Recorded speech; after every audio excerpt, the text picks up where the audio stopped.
In the box you will receive a board, 5 expedition boards, 12 double-sided boat tiles which consist of 6 resource and 6 Indian tiles, 15 horse hexagons, 15 dugout canoe hexagons, 20 wood hexagons, 20 fur hexagons, 15 equipment hexagons, 15 food hexagons, 18 Indian figures, 8 route changing tokens, which are broken up into 3 different types. We have the mountains, rivers, and then a combination of mountain river tokens, 8 resource multiplication markers, 8 double-sided resource badges for the solo play, 84 character cards, which are broken up into 54 double-sided encounter cards, and then 30 starting character cards in 5 different colors,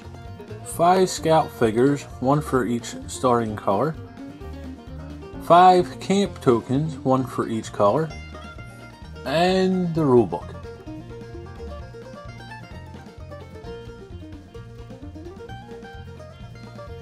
Okay, to set up Lewis and Clark, first thing we're going to do is place the board out in front of everybody, okay, within easy reach of everyone. Next, we are going to take these 8 resource multiplier tokens, okay, we're going to place them to the side of the board where everybody can reach them. We'll just put them over here, okay. Next, we're going to take our Indian figures, okay, and we place them to the side of the board also. I'm going to put them here in the compass. Now, for the different amount of players, there's going to be a different number of these Indian tokens.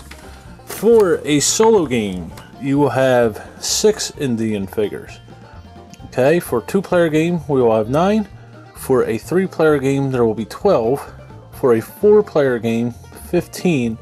And for a 5-player game, we will use all 18 of these Indian figures. Okay, being that it's a 2-player game we're doing, we're only going to put 9 down. We will return the rest of them to the box. They won't be used. We will also return the root modifier tokens to the box. We will not be using these for this game. And the resource badge tokens. These are only used for a solo game. So if you're only playing solo, you would use these. Any other player number, you would put them back in the box, not to be used. Next, we will take our horse hexagons, these white hexagons here, and we will place them right here, okay? Once you have placed the horses in the corral, we will place these dugout canoe hexagons right here, okay? Okay, now that we got the dugout canoe hexagons in their rightful spot, we will next take the fur hexagons, the yellow ones here, and we will place these guys right here on the board. Okay. Next, we will take these equipment hexagons and we'll place them right here on the board where the crate is. Now we're going to take these brown hexagons, which represent wood. We're going to place them up here where there's a pile of logs. Okay, once we place our wood, we will then place our food, and we will place those hexagons here where the buffalo is. Okay, next we're going to take our 12 double-sided boat tokens, and there's 2 different types. One for the Indians, which has this little Indian symbol on it. Again, they are double-sided, so on each side there's an Indian symbol on it. And we will place 1 pile of those 6 Indian tiles here in the Gulf of Mexico. And the other type are these resource tiles, okay? And again, they are double-sided and they have this little resource symbol on it. And we will take a pile of them and place them next to the Indian tiles in the Gulf of Mexico. Next, we're going to take our 54 encounter cards here and we're going to place them all the way at the top of this track here. From them 54 cards, we're going to draw 5. Okay. Now once we have drawn the 5 cards from the top, we're going to look at the top left corner of each of these 5 cards and look for this number. We are going to place these cards on this track here from the lowest number to the highest number Okay, so the lowest number would go on the bottom, highest number would go on the top of this track here. And we're going to place it with the number facing the symbol of the fire and the equipment symbol there. So the majorities have a 2 on it. You just decide which one will go where, as long as the lowest number is on the bottom. So we have 4 of them with a 2 on it. Last one has a 3, which will be on the top because that's the highest number in those particular 5 cards. Next, we will hand each player the expedition board in their color of their choice, okay? Along with the 6 starting cards of their color, okay? So the green player here will get the 6 cards with the green border behind the name of the card. All these cards are the same, they just have different colors and different people. Next, each player will take their scout token and place it here on this river spot named St. Louis. Then each player will take their camp token and place it just outside of the river spot, pointing towards the river spot.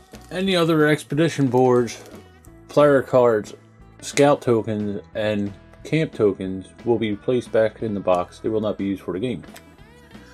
Next, out of our pool of Indian figures here, we want to take one and place it here on this spot with the Indian figure on the board. Then we want to take one Indian token for each player, and we want to place it on this spot on the expedition board with this lonely canoe in the full circle there. Next, each player will receive one equipment hex, one food hex, and one fur hex. And the player will place those resource hexagons in the first canoe spot here with the hexagon symbol underneath the canoe. Next, you will choose which player will go first, and you are ready to play Lewis and Clark, the Expedition.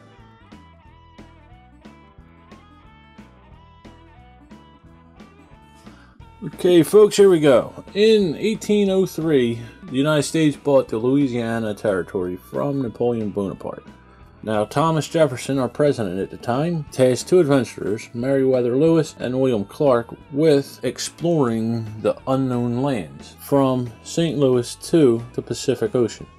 During their expedition, they encountered many new Native American people, along with discovering hundreds of new plant life and animal life. Now, let's reimagine history a little bit. In the game, Lewis and Clark Expedition, players will take on roles of their own core discovery, and their job is to be the first to get from St. Louis to Fort Clatsop. Now, to do this, players will have to collect resources so they can move across this route here, along rivers and through the mountains. Now, the game is broken up into basically 3 phases. The first phase is the action phase, and in this phase the players must either use their character cards to do different things or take an action in the Indian village. Optionally, they can recruit characters from the Journal of Encounters, or they can set up camp for the night, which will end their round, and we'll get into how all this works in a minute. Now, each player will start off with an expedition board, 3 resources, which consist of food, fire, and equipment, 1 Indian, and then a hand of 6 character cards.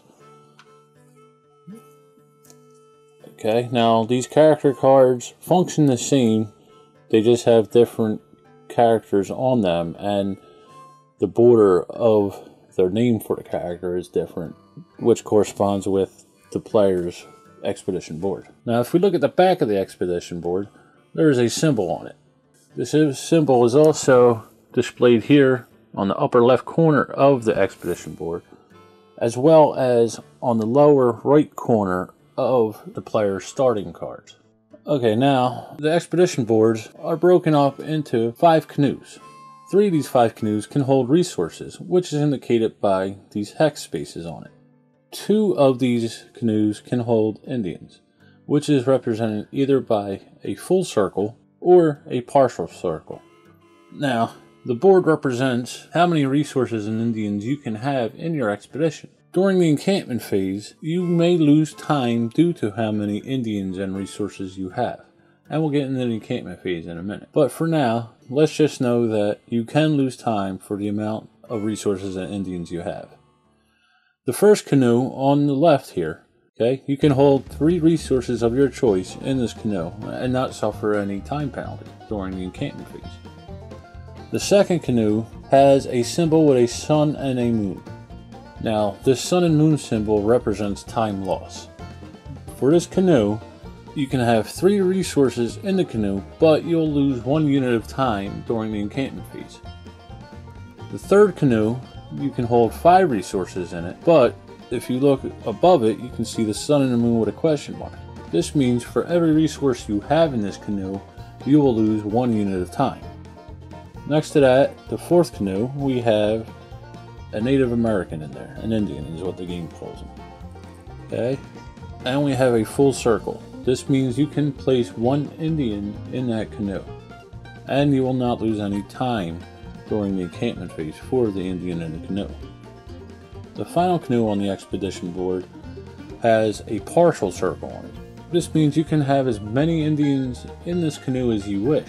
But if you look above it, you'll see the sun and the moon symbol with an Indian symbol.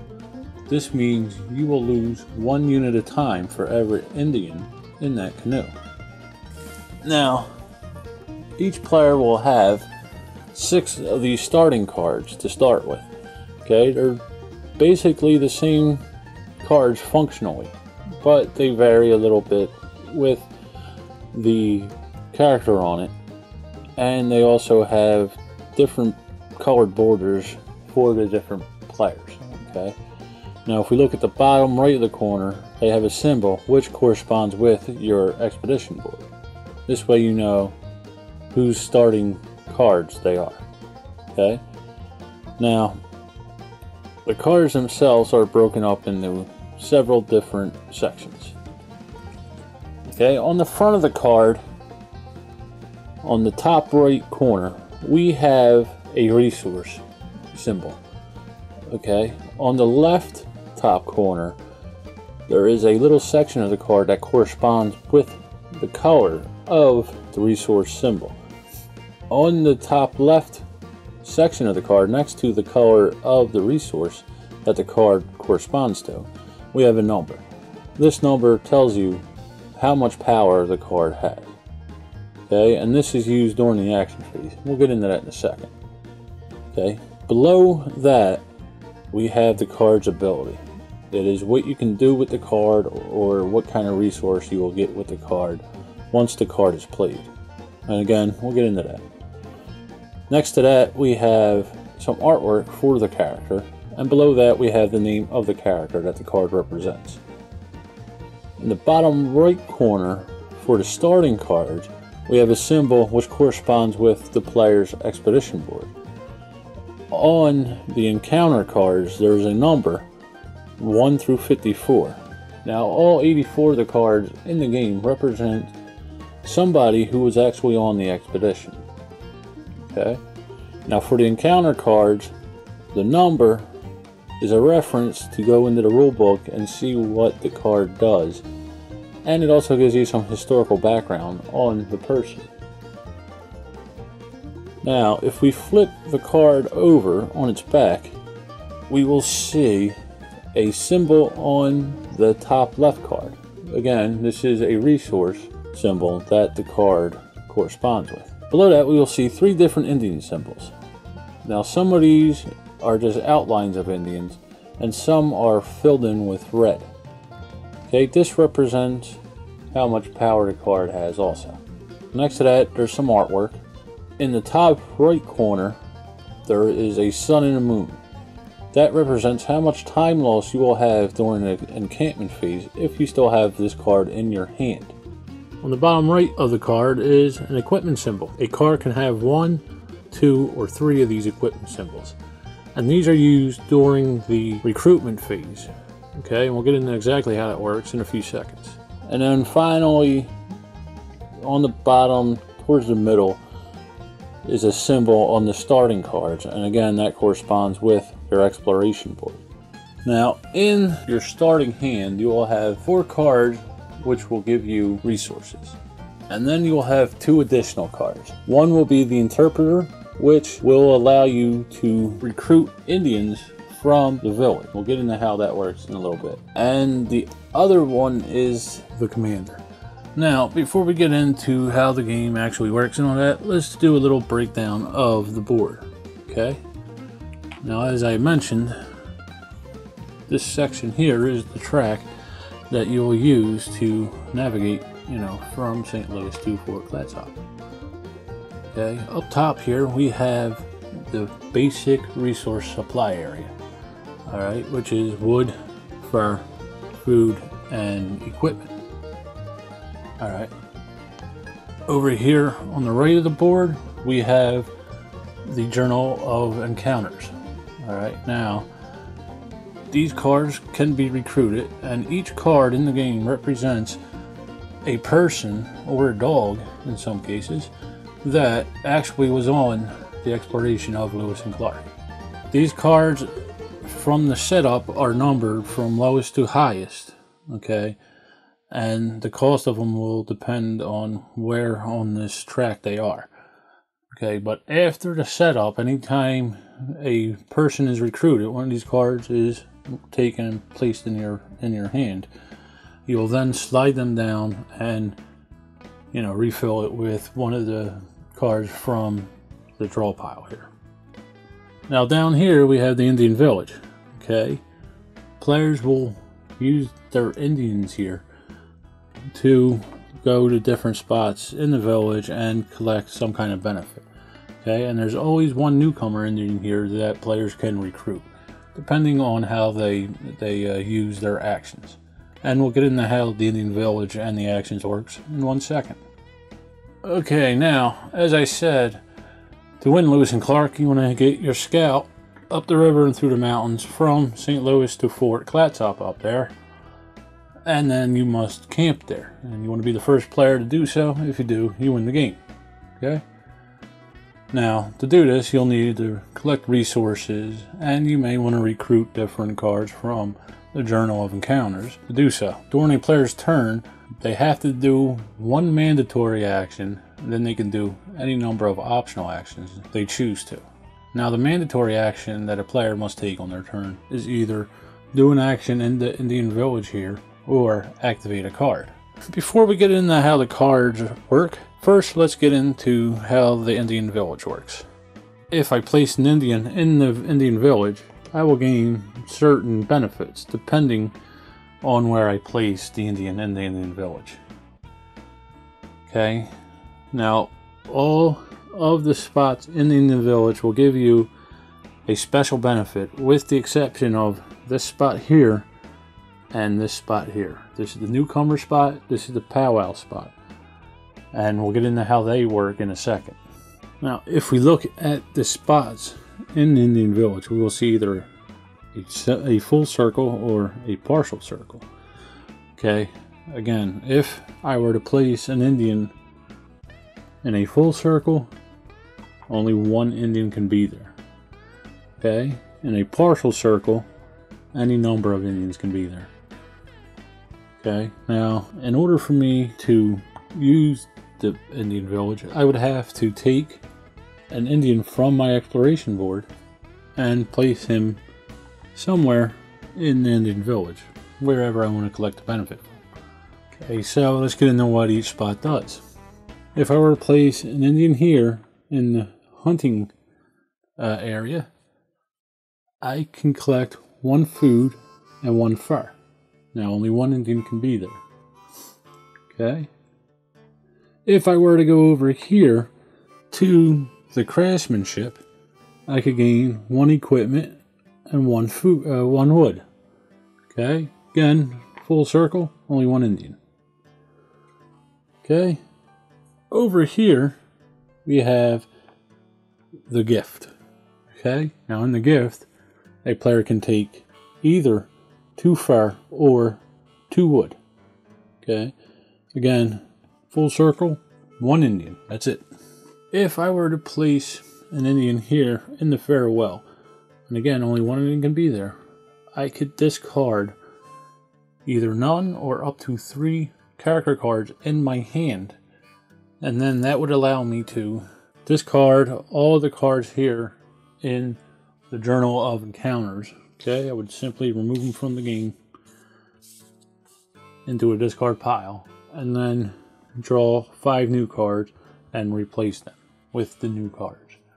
Okay, this would allow me to, refresh the Journal of Encounters. Say there was nothing there I really wanted, I could do that to get a little more options.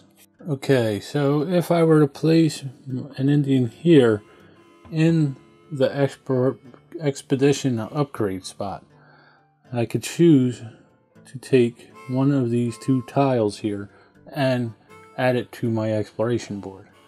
Okay, now as you can see, there's 2 full circles here, which means 2 Indians can be placed there, but only 2 Indians.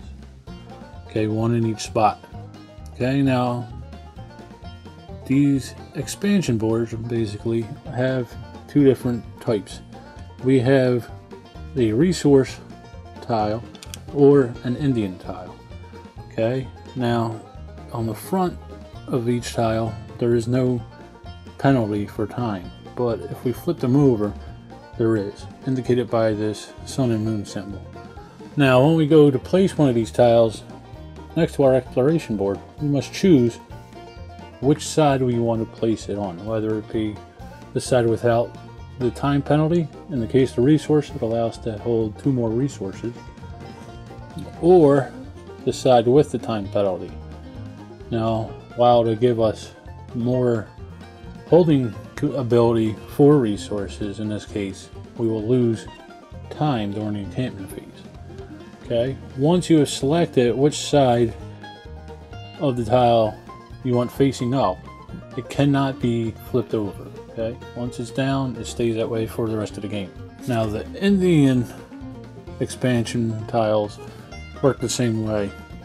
The side without the time penalty, you can only hold 1 Indian, but if you flip it over and you pay a time penalty during the encampment phase, you can hold 3 Indians. And we'll get into exactly how the time penalty works a little bit later on.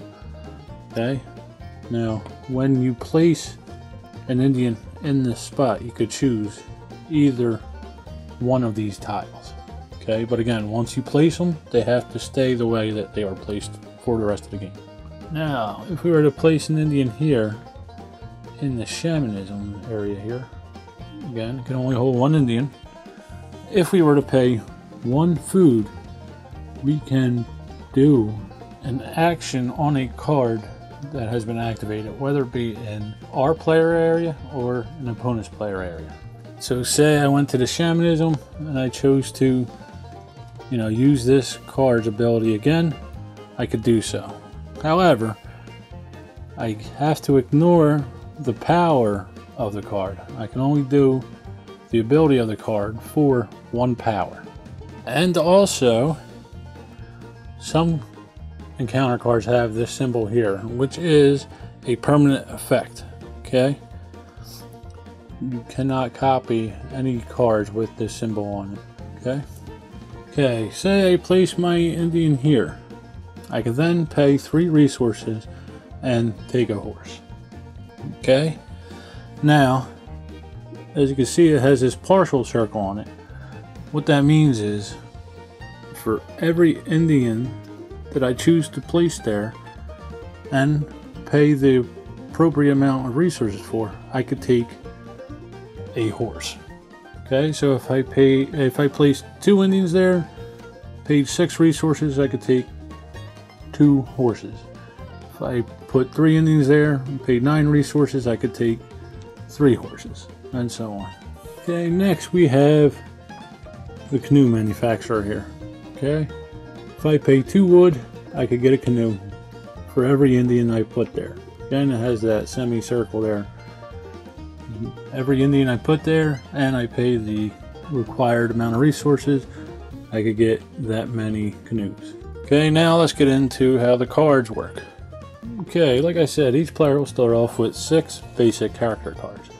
4 of these cards will represent one of the 4 basic resources, and then the other 2 will be to either move up the river or through the mountains with the commander, or with the interpreter you can recruit Indians from the village. We'll get into how that works in a second. Okay, now let's see how to activate one of these cards. Okay, say I want to play my fur trapper here, okay, which will give me a fur. Alright, now a card cannot be activated on its own. It needs another card or Indian to power it. Okay, so if I were to use another card, I would decide which card I wanted to do and how many times I want to power it, which is depicted by this number up top, and flip that card over upside down and place the card I want to activate on top. Okay, now on the back of the card you'll see these 3 Indian outlines. The red ones represent how much power that card has also. Okay, then I would take the badge of the resource that I'm trying to activate and multiply it by the Indians. Okay, so here I have 1 fur powered 1 time by 1 Indian, which would give me 1 fur. I would then take 1 fur hex from the resource supply and place it in an available spot on my exploration board. Okay, now alternatively I could power it with an Indian. Okay, say I didn't have a card that I want to use to power it with, but I did have Indians on my exploration board. I could use an Indian, up to 3 Indians actually, to power a card. So if I only had 1 Indian, I would power it 1 time. If I had 2 or 3 Indians, I would power the card 2 or 3 times.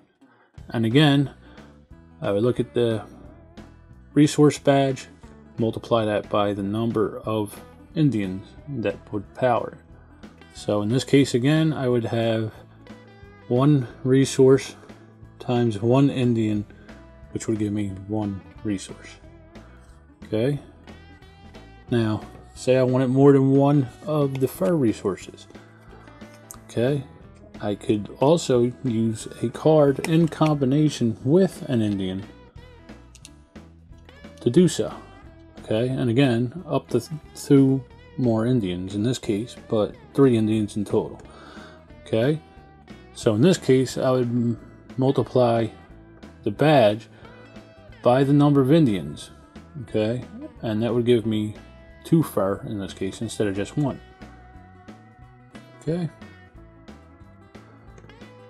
now say I didn't use the hunter here to power my fur trader. Okay, say I used the navigator here, the commander here. Okay, he has a power 1, but he also has this fur symbol on it. Okay, if I flipped it over and powered it with him, now I would add up the visible badges, in this case 2, and multiply it by the number of Indians. Okay, in this case 1. So now I'd have 2 furs times 1 Indian, giving me 2 furs. Okay, and again, if I powered it with another Indian, then I would multiply the 2 furs by 2 Indians. Okay, now you would also look at other players. Okay, so say my opponent had powered this card on a previous turn with 2 fur symbols. Okay, so now if I activate this card, I would add up all of the fur badges, or any resource badge, and then multiply it by the number of Indians I'm going to power the card by. Okay, so in this case it would be 4 fur times 1, giving me 4 fur. And again, if I chose to power the card with another Indian, it would be 4 fur times 2 for a total of 8. Now I do not have to take all 8 of the resources. I could take up to any number of resources I choose to. Okay, but I must have room on my exploration board in order to collect these resources. Okay. So that's basically how all the resource cards works. Okay, now let's get into what the interpreter here does. Okay, now every time we power the interpreter, what we can do is go over to the village and we would gather all the Indians in the village into the powwow area here. Then a player can choose to take all or as many as they want of these Indians. Okay, let's say I take them all. Okay, we would then place them on our expedition board. Then we would come over here to the Journal of Encounters and take the bottom card from the journal and discard it face up in a pile off to the side of the board. We then slide the cards down that are left in the journal and draw a new card from the top of the draw pile, placing it in the empty spot on the top of the journal track. Finally, we would take one of our Indians from the supply and place him here on the newcomer spot. Now, say when I activated the card, I powered it twice with an Indian, okay, or another card. In that case, after I've done all that, I would then move the Indian from the newcomer spot into the powwow area, take him, place him on my exploration board. I could then come down here, discard the bottom card from the journal, sliding everything down and replacing the empty spot with a new card, and then refill the newcomer spot with another Indian from the supply. I could do this up to 3 times. Okay, it just allows you to get 1 or 2 extra Indians. Now, let's get into how the commander works here. Okay, the commander works just like any other resource card to power it. Okay, but his special ability will allow you to move up the track. Okay, so if I look at the commander card here, I see a food symbol and then 2 with a river symbol. Then I have a canoe with 4 and a river symbol, and then a horse with a 2 and a mountain symbol. What this means is, if I pay 1 food, I can move 2 spaces up the river. If I pay 1 canoe, I can move 4 spaces up the river. If I were to pay 1 horse, I can move 2 spaces up the mountains. So let's say I played the commander card here, and I'm going to pay 1 food.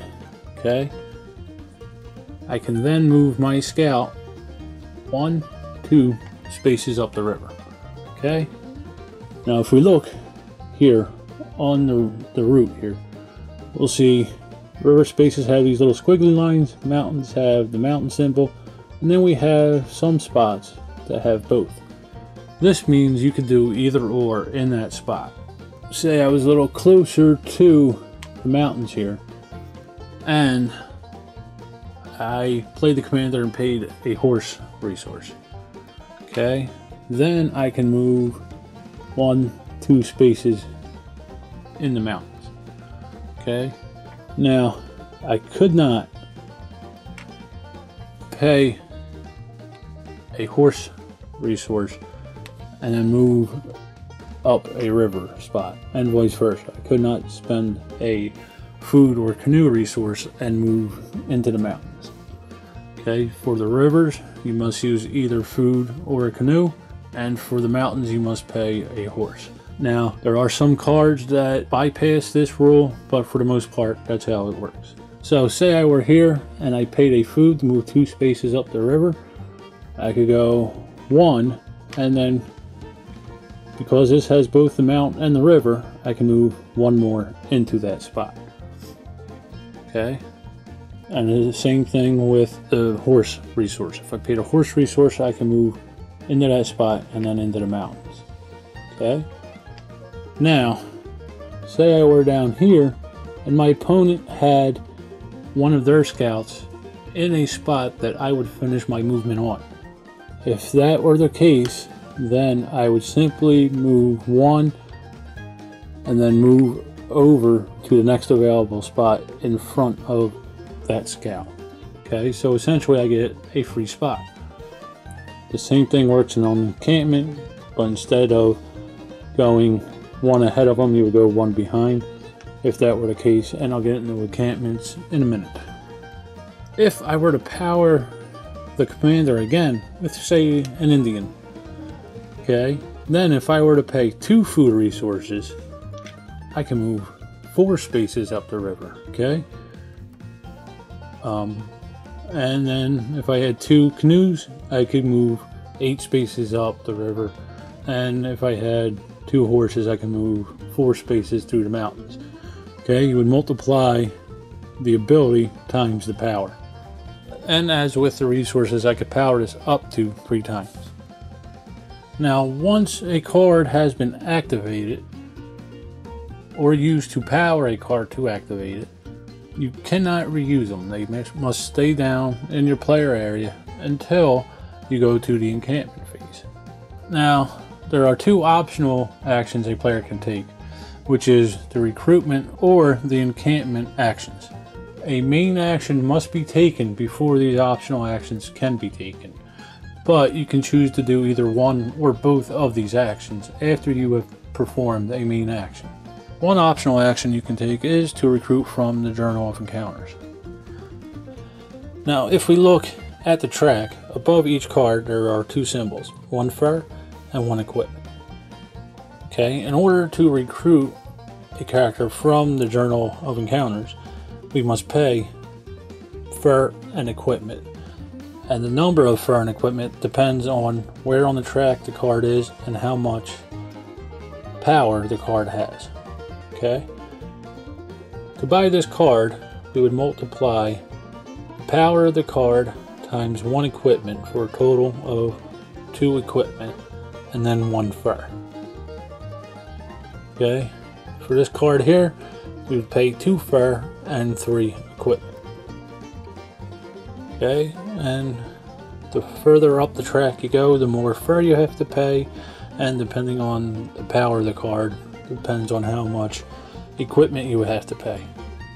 Okay, so say the green player wants to buy this card here, costs 1 fur, 2 equipment.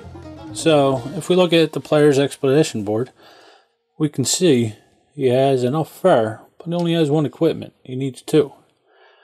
What he could do is discard a card in order to pay for the equipment. If we look on the back, each card will have a equipment symbol on it, which ranges from 1 to 3 depending on the card. If the player discards a card, it will give him a discount of equipment equal to the number of symbols on the back of the card. So in this case, he would discard this card for 1 equipment, then he would pay 1 more equipment and 1 fur. Then he could take this card and place it in his hand. Now, after you have taken a card from the journal, you would slide them down to fill in the empty spot and then replace the empty spot on the top of the track with a new card. The benefits from the characters in the Journal of Encounters is that they will give you more advanced abilities than the starting character cards. An example of this would be Hay. This ability can only be used 1 time, okay? But for every face-up card in your play area, you can get 1 basic resource, okay? And this face-up cards also include Hay himself.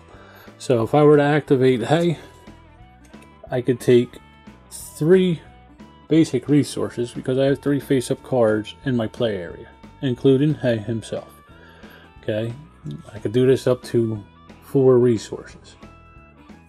Some cards have this infinite symbol on it. Okay, what that means is when the card's activated, there is no effect on the card itself at the time it's activated. But in the future, as in the case here of Joseph Gravelines, the ability will take effect.